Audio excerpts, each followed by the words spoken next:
Tak adalah keraguan, cuma adalah 10 fight scene Abi. 9. Are you crazy? And my main lead doesn't have his voice and this guy is shaking. And I'm like, Yeah. oh my god. Crazy macam tu.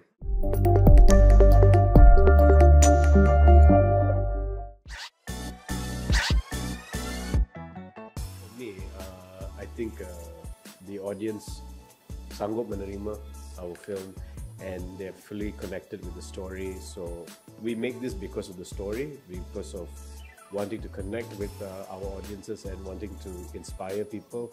So the fact that they were responding very, very well to the film and they're excited about the film makes us happy. So whether the box office hits and whatnot, that is the bonus. That's the cherry on the cake, you know. But the fact that a lot of people wanted to watch it again and again, and you know, it was shocking that the people would watch it 10, 12, 13 times. I can't remember the last film I watched 12 kali, you know, 13 kali. So 13 kali, yeah. And sometimes I'm like, betul ke 13 kali dah tengok? Even I pun cerita Hollywood di mana yang I nak tengok 13 kali. But they tunjuk dia punya receipt and all that. So yeah, it's very humbling. So keraguan tu mungkin untuk saya datang daripada kita tengoklah line up barisan pelakon kan. Kalau siapa yang familiar dengan karya Malaysia, ni adalah yang terbaik yang ada dekat industri kita, dekat negara kita. Jadi untuk saya nak masuk, nak jadi sebahagian daripada kumpulan yang cukup keren banget lah. Keren. Tapi itulah lakonan mereka. Jadi untuk saya nak jadi seorang wanita dekat situ, saya adalah perasaan nervous tu sebab saya rasa kalau saya tak membawa lakonan yang luar biasa untuk jadi satu level dengan mereka, saya tak tahulah macam mana akan jadilah dalam filem ni.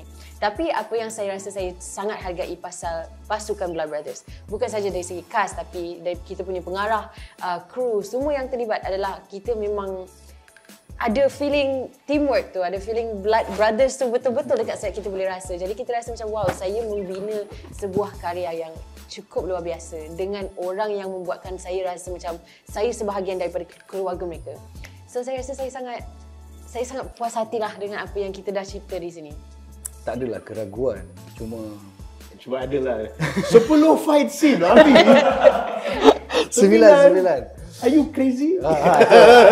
That's why sebab okay, last I tengok saya sendiri tengok cerita Malaysia dekat Malaysia, fight cerita yang reels all the way fight scene, which is 2012 2011 dulu, kalau kita ada zaman MIG kat Malaysia dulu kan. Tapi after that kita tak nampak fight reels yang macam ni. Macam kita ada Red Redemption dekat Indonesia kan. So bila saya tengok, saya baca skrip tu, saya cakap dengan Abi macam, betul ke kita nak buat segempak ni kan? Ataupun ni hanya tulisan. Yeah. So dia cakap betul dan dia execute, bawa saya dengan Shahnaz, dengan Syafiq Yusof. So saya rasa keraguan tu berhenti selepas saya masuk set training. Tengok apa previous yang diorang dah buat, apa plan yang diorang dah buat, apa bentuk training yang diorang suruh kita train dari sudut speed, dari sudut endurance kita. So benda tu saya rasa ya, Abi serius. Saya ditawarkan oleh Abi bulan 7 2023. Betul? 23. Ya.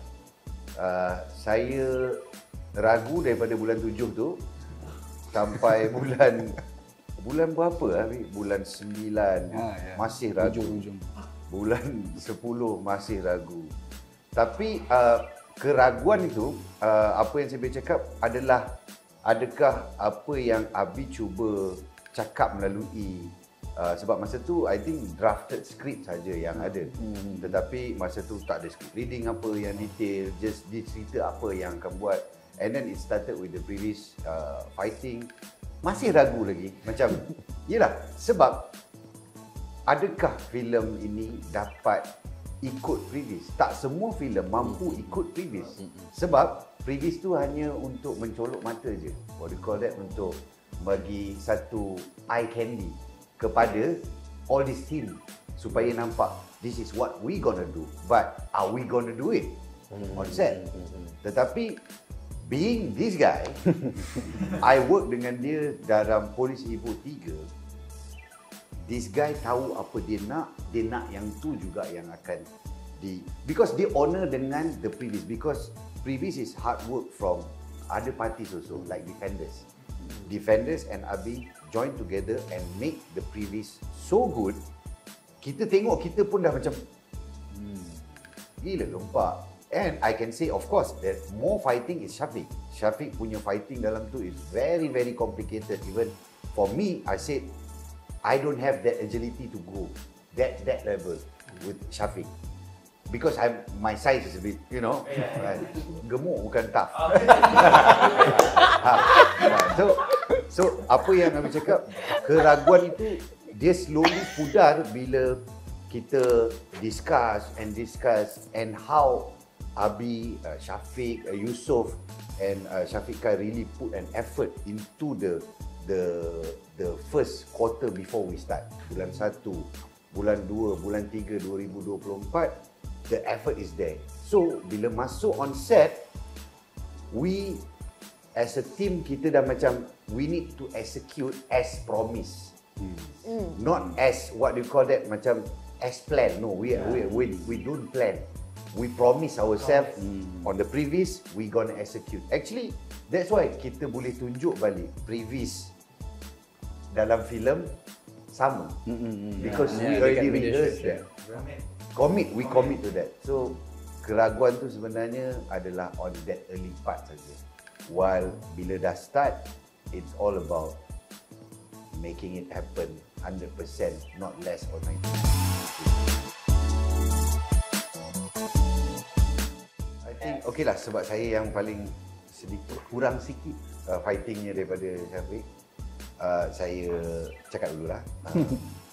Fighting dia ada dua tau. Konsep fighting ni pun as we design ataupun as Defenders design dengan Abi, dia ada dua kind of fighting. Even though kalau nak dicakapkan oleh maybe korang boleh nampak nanti, even though dalam tu Arif adalah dididik oleh Gas, tetapi fighting dia dididik oleh Abang Syam. Fighting dia dididik oleh Abang Syam. So dia punya konsep of fighting dia berlainan sedikit. Tetapi daripada segi taktikal, yes, Gas banyak ajar Arif in a backstory of it. Tetapi fighting, cara Gas fighting is totally different dengan Arif.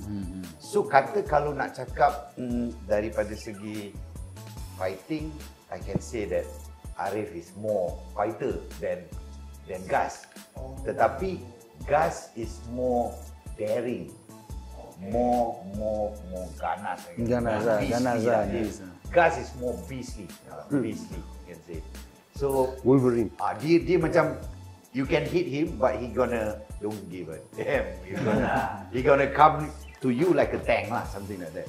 But so that kind of fighting, it's kind of you banyak kena tahan daripada segi fighting. So macam nak cakap, it's more kepada defensive. Defensive. Bila you pukul, you take it. You don't really macam elak really elak. Macam tumbuk you kena tapi you just coming back again. So macam Arif punya fighting is more agility. So for me, bruises tu macam it's like it's part of the choreo lah. Macam tu. So that's my part lah. Ya, ada juga tapi tak ingat lah dekat mana kena dekat, tapi rasa Everywhere. sakit tu. Everywhere. Rasa sakit tu, tapi kat mana ni kena lah tak tahu kan. Tapi I think the major part tak ada pun. Just waktu dekat dengan Gas lah. Sebab dengan Gas ada impact kan. Ada impact, ada kaca, ada kayu, ada tu. So dekat belakang lah lebih ada bruises sikit. So tapi I rasa sebab Abi tak kisah pun, besok kena fight lagi. Tak, because Rooftop fight they didn't have any. Tak. Dekat dalam yeah, club I ada. think Oh, the fight the club, that I had the club. with Arif The next day tu Nana, the next day, the next day tu saya ada muscle spasm, a very bad muscle spasm yang shaking kan? Shaking for 3 days. I don't know why. Maybe Arif ada some sucker ke, hantu di dalam badan. No. After that pun, lepas kita orang fight pun, I datang set, suara tak ada. So memang masa tu memang Arif dengan I dua-dua sakit after that fight. Ya, macam Gas cakap tadi lah, kita buat ni sebab kita dah janji untuk buat yang the best kan. Tapi because aku boleh cakap lah, the fight, normally we fight ataupun dalam film fight, it's a normal fight of, I'm fighting with you. You know. But on that particular fight, me and Arif, it's more towards in terms of the emotion. Fighting with emotion. You're fighting while you're crying. You're fighting while you're crying. So that one, it's your mental, your body, your mind is so tired. I think that is the most tiring fight and 3 days of my life on on Blood Brothers 2 lah. Blood Brothers tak. Blood Brothers 2. Oh wow. No, I mean just to go off on what they're saying, because it was very interesting because it was 3 days. We were fighting in an aircon room, and your environment is indoor. Yeah, it does have a lot of influence on the way they fight, and I think they give so much to the fight that he was literally like shaking the next day, and this guy lost his voice. And we had a scene which is at Jackie's house, and my main lead doesn't have his voice, and this guy is shaking, and I'm like, oh my god, crazy tu. That was on the third week. One scene that maybe you guys won't know lah. But while we are seeing that scene, we said, I don't understand what he's saying. He just opened his mouth. Okay, Shanas, next slide. Because I don't know what he's saying. Tak ada suara lah. Tak ada voice. So imagine he has to perform with a straight face, with the emotions, with this guy, and I have to be like, emotions, and his voice is like, and he's like, after that kita dub lah. Of course we dub, but for him to go, kenapa kau tolong aku?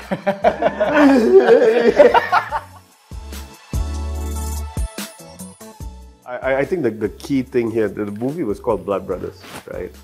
And the most important thing is that kita kena ada sebab nak panggil movie ni Blood Brothers.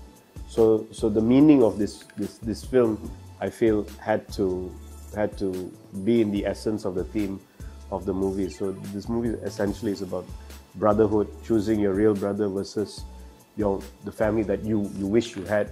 And the family elements in this film is a very big part of this story. So it's not just about action, it's not just about pengkhianatan and all of that. It's really a universal story about family, and how far are you willing to go to stand with your family even when they hurt you. Pretend cool. Actually sebenarnya on our first day, I tengok playback Nicholas Chin punya kerja kan, I dah amazing lah, I dah overwhelmed. So day by day I just pretend cool lah. Till now. Can I jawab this question? Sebab saya rasa saya tak terlibat dalam kebanyakan action scene, and I tak rasa that's a spoiler pun. Tapi time saya berlakon dekat set, setiap hari saya masuk, kita akan ada macam berita terkini, scene-scene yang dirakam, saya tak ada.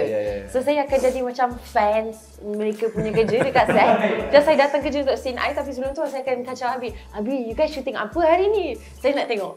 So macam I dapat tengok a lot of their scenes raw kan, daripada macam kamera semua tu, saya duduk kat situ, saya buat kali pertama dalam career saya rasa saya masuk satu set, saya tengah tengok dan saya tak sabar nak tengok final movie. Saya dah macam kagum sangat dengan kerja mereka, especially macam ada gap di mana diorang buat diorang punya action scene yang mengambil beberapa hari. So saya mungkin akan break seminggu biar diorang settlekan action. Bila saya masuk balik, saya akan minta untuk tengok. So saya dapatlah pujuk tengok sikit-sikit sweeping. Saya macam, wow, apa ni? And diorang yang bestnya, kita masuk set kan, semua orang happy, semua orang tenang, semua orang bagi yang terbaik dan sangat excited, bersyukur dan bawa tenaga yang the best setiap hari. Yeah, I think the offline editor, because we had an on-set offline editor that would share all the clips and all that, although he was not supposed to. Yeah. All the saya actors were just, saya nak tengok yang ni, saya nak tengok yang ni. He got ni peras ugut. Ya. Pisau dekat ni. Bukan sekarang. Obviously they want to see untuk dia. They want to see their performance kan. Yalah, tapi I rasa bila kita tengok playback everyday, kita apa yang dah buat, I rasa kita lagi excited lah. Yeah. Kita tengok raw dah cukup. Okay, so when he's fighting with someone, climax scenes and all that, sometimes it gets too fast. Tapi, you know, when we go frame by frame, dia nampak bocor sikit. So then this guy like, takkanlah movie kat cinema tu dia akan buat frame by frame. Abi, come on. Abi, you ingat penonton akan pause dulu ke? Pause. Tak kena lah. Tak kena lah. But you know what? Once the movie comes out on Netflix, people do that. I think you're talking about the third act, right? Yeah. The third act, the finale of the film. The finale of the film took 1 month to shoot. 1 bulan. Yeah, we were there for about 26 days. 26 days. Yeah. And then kita keluar, and then we had to come back again for some other scenes, for some emotional moments between them. But by that point, and that place was full of bats. Kelawar. Batman, it's like Batman's cave. Yeah, and Abi Batman ada sinonim tu. Yeah. So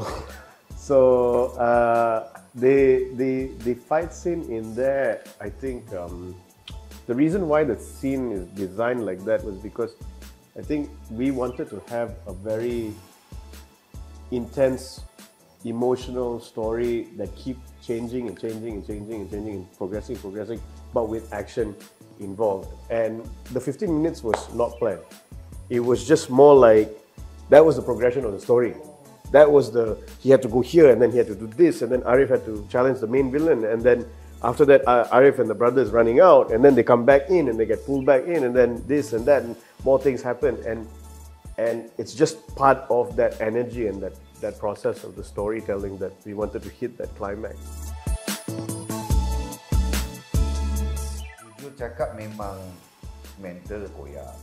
Mustahil tak koyak. Sebab dia dah bercampur dalam keadaan yang penat, sakit badan, letih, tak cukup tidur. Tetapi hati nak buat yang terbaik.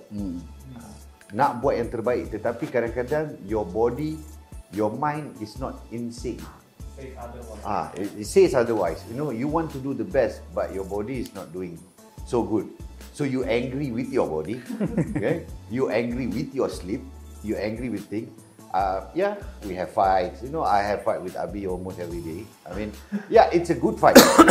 It's a good fight because he wanted the best, and I wanted the best also. Nak yang terbaik, tetapi kadang-kadang biasalah. Bagi dia rasa itu tak cukup baik. Tapi bagi saya rasa itu dah cukup baik. Tetapi dia mata director lain, mata pelakon kita nampak di depan, tetapi mata kamera is different.